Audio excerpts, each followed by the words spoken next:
All right, we're going to go over the safe operation of our parts washer today. What we're looking at here is a aqueous solution that we pump out via these tubes, and we pump them out with an electric pump. So make sure that this is plugged in, otherwise this isn't going to work. It also is heated. And if we look right here, we see a heat and a pump toggle switch. The heat is now on, the pump is now on, and this stuff just pumps out. Now this looks nice and brown because it's got dirt in it.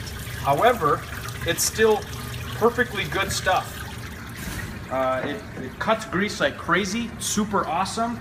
We've got a stainless steel tray in here. You can put 100 pounds in here, no problem, and scrub on your project or whatever it is to clean it up. You can limit the amount of water coming out by turning this, so it's just a little light trickle, or you can have it full on. That's pretty good right there. And when it heats up, it actually will cut grease better, so I usually just have the heater on most of the time. And what this stuff is, it's called OilEater. We get this from one of our reps. It's biodegradable, it's safe, non-corrosive. It does not have a solvent in it that is flammable, and so it's great for schools. But it's such a good soap. It's like way better than Dawn, that if you don't wear gloves, you're going to dry out your skin really bad, and it's just bad. So wear gloves. And also, if you're bringing your kids in here, make sure they don't fall in. All right, I'm just going to show you how to really quick clean apart here.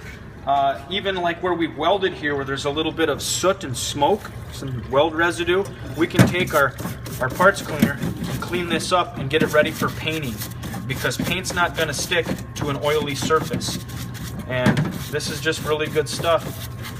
I would recommend cleaning all sorts of things in here, whether it's your tap and die project for your metals class. If it's an automotive part, of course, that's probably where we use this most of the time, or just cleaning up something that is greasy and oily.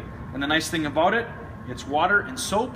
So when we're done and this is contaminated enough, we just can put it in with our oil recycling right here. And Eastside Oil comes and picks it up, and they do whatever magic they do with it. So.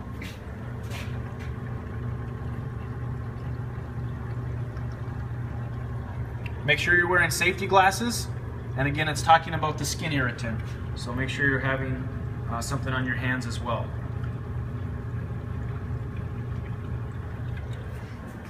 Last thing I'd want to say is if something's not working on here, just come get an instructor. Sometimes the breaker does trip, so you need to inform somebody of that. And then at the end of the day,